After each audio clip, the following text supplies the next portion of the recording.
Bravo à la RTI et bravo surtout au comité d'organisation pour cette belle soirée. Et c'est parti pour le Dimanche Magazine, le magazine de l'audiovisuel le plus attendu, celui que vous préférez.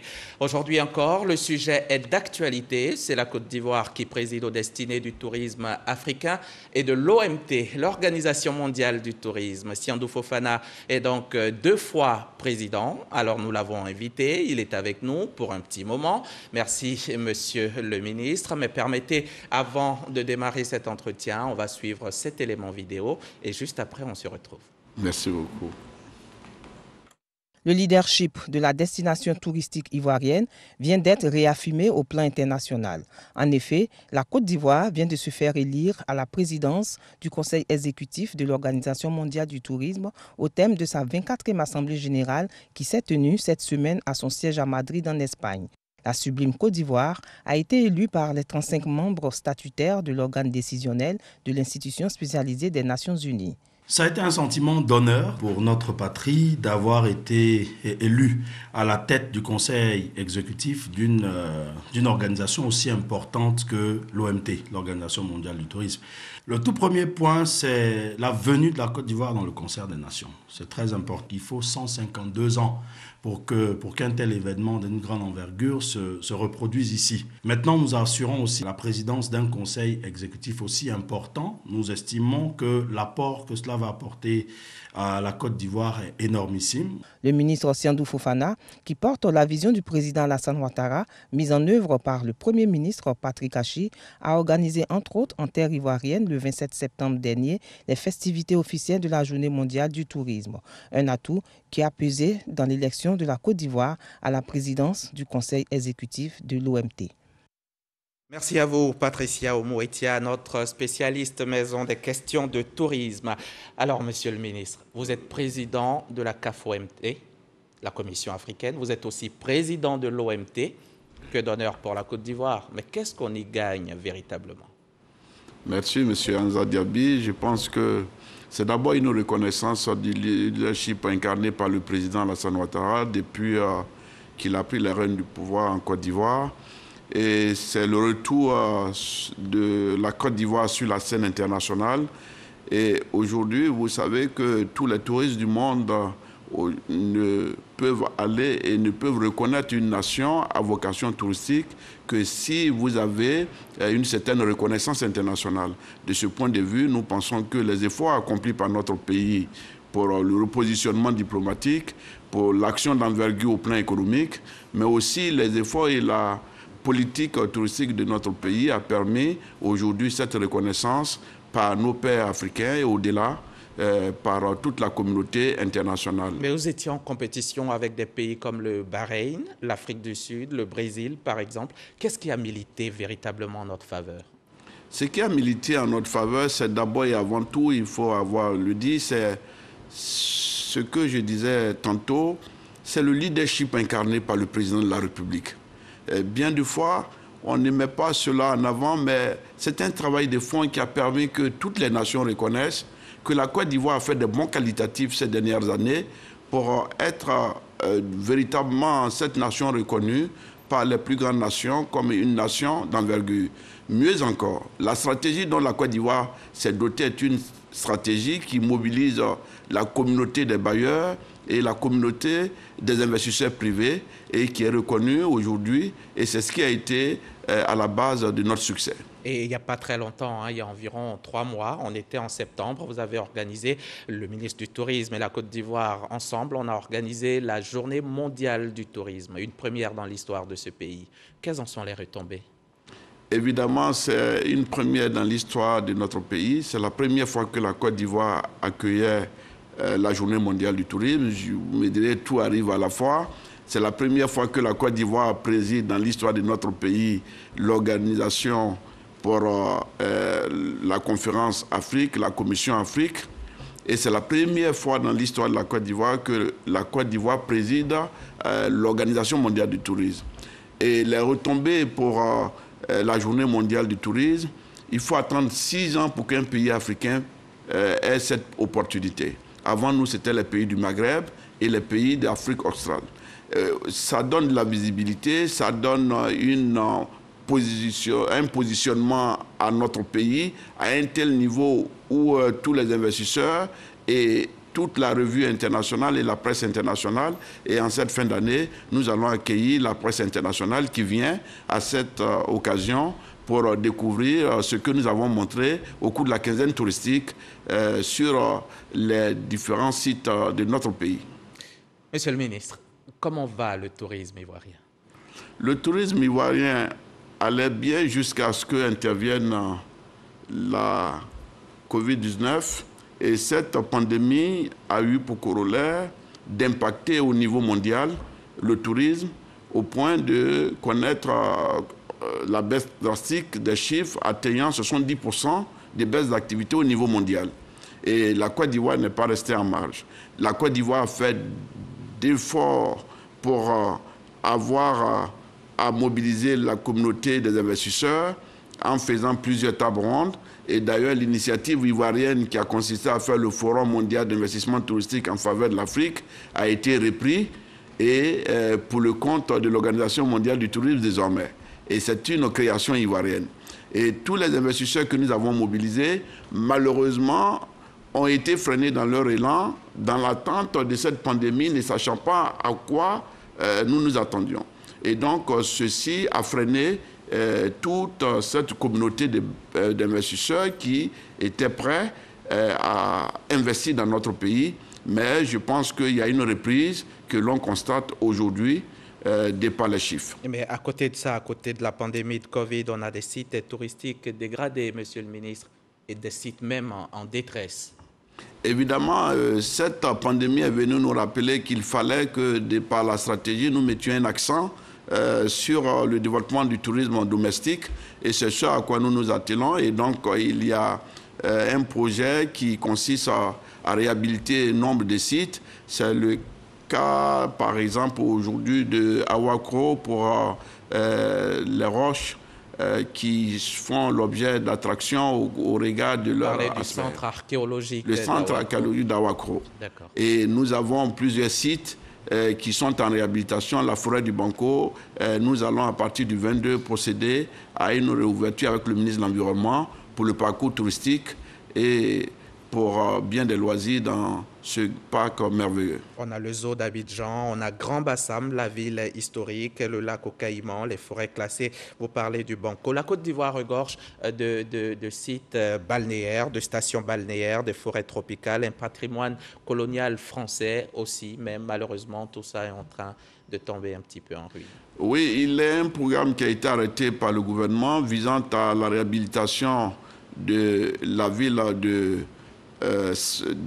Grand Bassam et donc en rapport avec le ministère de la Culture, ce projet est en cours et nous pensons que dans le cadre de l'ouverture de l'embouchure de Grand Bassam, il y a un parc touristique de 300 hectares qui doit être valorisé et en plus de cela, nous allons assister à une remise en état, à une réhabilitation de cet important patrimoine qui date des années 30. D'aucuns parlent de faible promotion du tourisme ivoirien. Est-ce que le secteur n'est pas un peu marginalisé? Je pense que nous avons un potentiel, un travail est fait. Il faudrait qu'on sache apprécier parce que d'un côté, il faut avoir les chiffres. La stratégie touristique de la Côte d'Ivoire vise à faire en sorte que 2025, nous ayons 5 millions de touristes internationaux avec la Côte d'Ivoire qui rentre dans le top 5 des destinations touristiques. Aujourd'hui, nous sommes classés avant le Sénégal. Africain. Africain, cela s'entend. Nous sommes, bien entendu, parmi les 13 destinations les plus prisées en Afrique.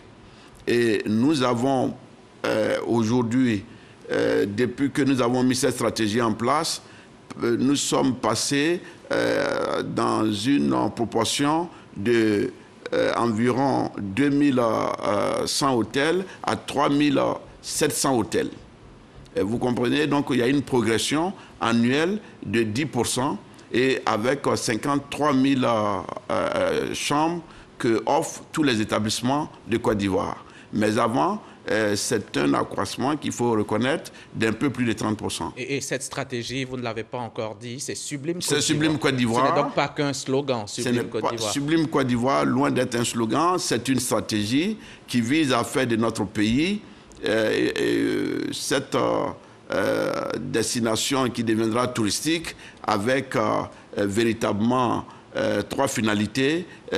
Impulser le moteur de la croissance économique en générant de la valeur et en plus faire en sorte que nous contribuions significativement au développement territorial et enfin faire en sorte qu'il y ait la création d'emplois pour les jeunes. Et à l'heure qu'il est, quelle est l'importance du tourisme en Côte d'Ivoire? Le tourisme en 2019, c'est le chiffre qui est le plus parlant.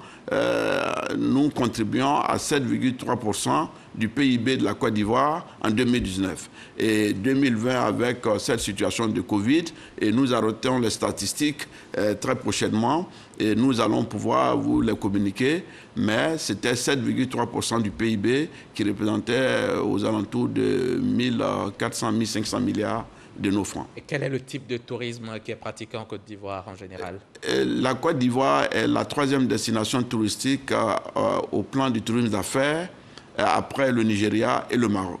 Après le Nigeria et le Maroc. Et puis, on en vient maintenant à ces projets ici à Abidjan. On parle de la Tour des Nations. La Tour des Nations, c'est ce projet, je vais dire, d'envergure qui doit sortir sur la place de l'ex-Sorbonne. Une tour des nations, un complexe hôtelier. On en parle depuis un moment, on ne voit pas. La baie de Cocody également, qui est à l'arrêt pratiquement. Et puis la baie de Biétry, qu'est-ce qu'il en est? Ça a été annoncé, mais depuis, rien. Il faut d'abord signaler que dans notre pays, la volonté du gouvernement est réelle et le président de la République a fait des efforts avec son gouvernement à l'effet de repositionner notre économie sur différents axes. Et donc, l'un des axes consiste à faire en sorte qu'il y ait une certaine modernisation de la vie.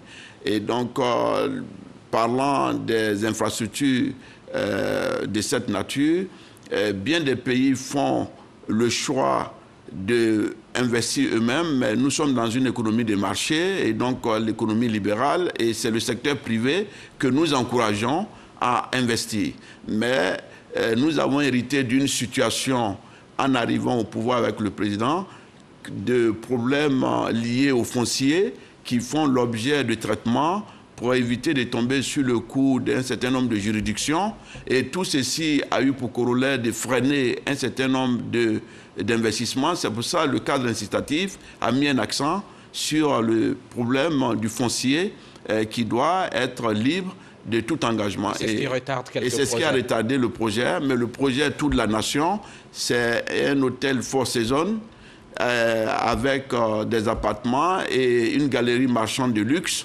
Et on va revisiter ensemble avec le ministre de la Construction les 2 parcs avec le district d'Abidjan, les 2 parcs qui seront les jardins très modernes et qui permettront d'avoir à faire une certaine modernisation de notre centre d'affaires, mais mieux, la Tour de la Nation, c'est un hôtel, c'est des appartements, c'est des bureaux. 225 appartements. 225 chambres pour une tour de 46 étages et nous allons lancer les travaux d'ici début d'année. Alors, voilà. Pour la baie de Cocody, qu'est-ce qui se passe? Pourquoi les travaux sont à l'arrêt?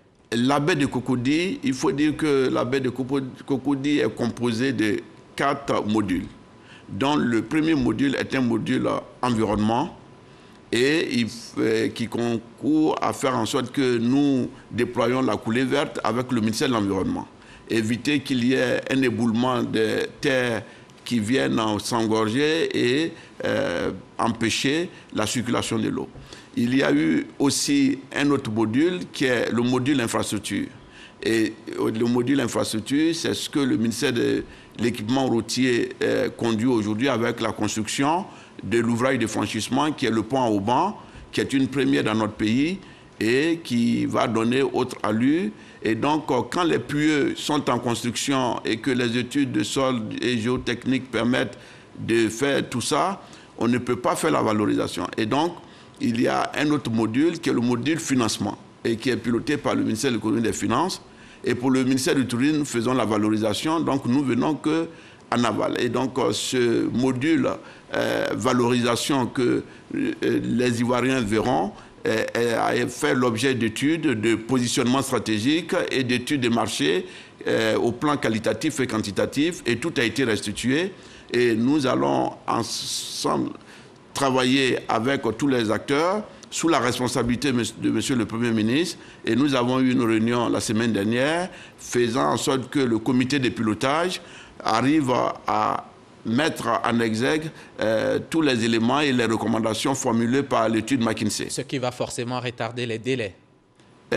En fait, il faut dire que nous sommes dans les délais puisque la valorisation n'intervient que a posteriori.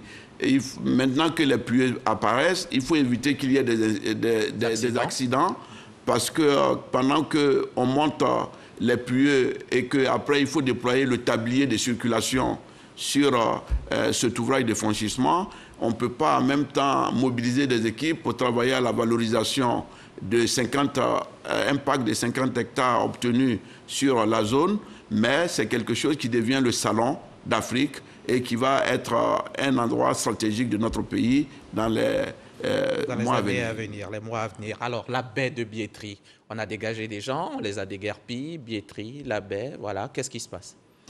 Évidemment, pour la baie de Cocody et la baie je parlerai de Biétry, pour le boulevard de Marseille, dans la construction en 2x2 voies pour permettre d'avoir une voie alternative sur la circulation du boulevard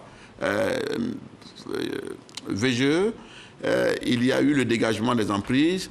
Il faut rappeler que c'est le domaine public de l'État et donc l'État n'a fait que reprendre son domaine public et donc ce dégagement a été fait, mais la nature a horreur du vide. Et donc nous avons envisagé 2 projets. Donc le projet Serena Village, qui est un projet constitué d'hôtels, de galeries marchandes, de restaurants et d'espaces de loisirs.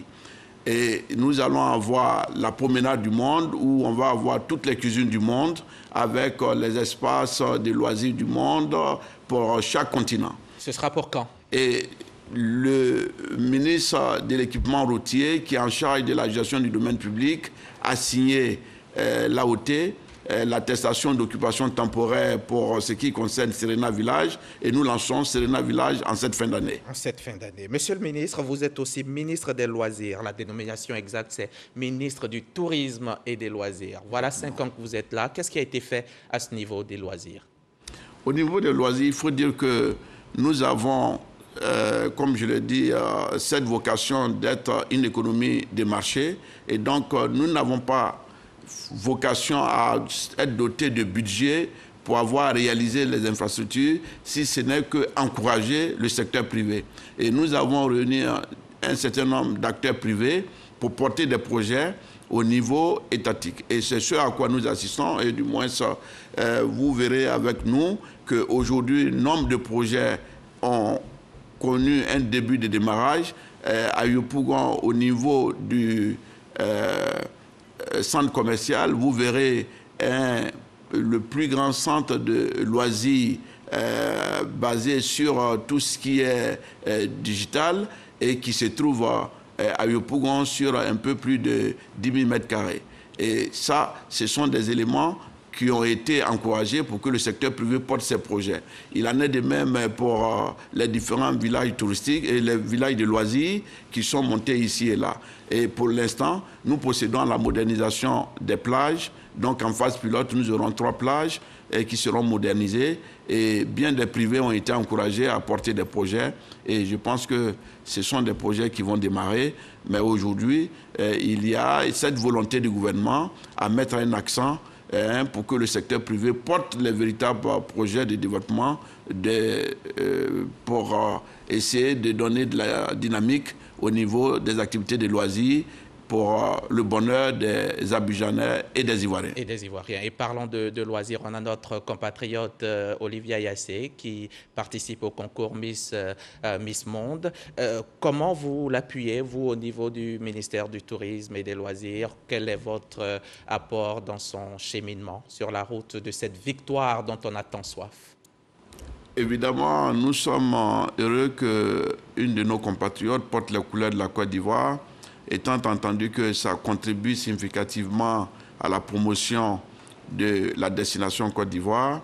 Notre ministère a eu à faire en sorte que nous activons l'ensemble de nos réseaux habituels, les influenceurs et l'ensemble de tous nos blogueurs pour qu'ils reprennent le relais pour faire la promotion et pousser les uns et les autres à la soutenir et aller au vote. Et nous savons qu'il y a eu un report de 3 mois dû à la situation de Covid, mais nous ne baissons pas les bras. Nous activons toujours ces réseaux à l'effet de la soutenir pour aller jusqu'à la victoire et porter les couleurs de notre nation encore plus hautes, chose qui profiterait notablement au tourisme ivoirien. Merci. Monsieur le ministre. Et avec vous, nous sommes ensemble, je pense, comme ça, au centre archéologique d'Awakro dont vous avez parlé, les pierres de Eotile à Tiapoum, les îles aux tortues à Adiaké, les îles aux mangroves, le cimetière de bateaux sur l'île Boulé, les tisserands de Bomizambo, de Waraniene. On parle des potières de Katiola. Il y en a tant de sites à visiter en Côte d'Ivoire. Merci, monsieur le ministre. Merci beaucoup. Nous profitons du temps d'antenne que vous nous donnez pour avoir profité de l'occasion en cette fin d'année, inviter les Ivoiriens à aller à la découverte de leur pays et faire en sorte que le tourisme domestique prenne tout son sens, parce que nous avons profité de la quinzaine touristique pour mettre en valeur le tourisme domestique pendant 15 jours, et c'est ce que nous tenons à mettre en exergue pour nos concitoyens, dire que nous avons un beau pays, il suffit que nous l'approprions pour que tout le monde se sente à l'aise. C'est la sublime Côte d'Ivoire. Merci, monsieur le ministre. Siandou Fofana, ministre du Tourisme et des Loisirs, président de la CAF-OMT, la Commission Afrique, président de l'OMT, l'Organisation mondiale du tourisme. Merci d'avoir pu dégager de votre temps pour venir nous voir. On vous souhaite plein succès dans vos différents mandats qui, on le sait, vont impacter positivement le tourisme ivoirien. Merci encore. Bon retour chez vous et revenez nous voir quand vous le voulez. Merci beaucoup, M. Anzadabi. Diarasouba Youssouf, fini le travail. Vous pouvez maintenant aller couper votre gâteau d'anniversaire. Bonne fête à vous. Diarasouba Youssouf, c'est notre caméraman principal de ce dimanche. Et je salue par la même occasion tous ses collègues, tous les autres cadreurs et toute la magnifique équipe qui m'a accompagné dans la réalisation de ce journal. Un journal conçu avec habileté par la chef d'édition, Michel Mambo. Bon dimanche, bonne santé et à mercredi.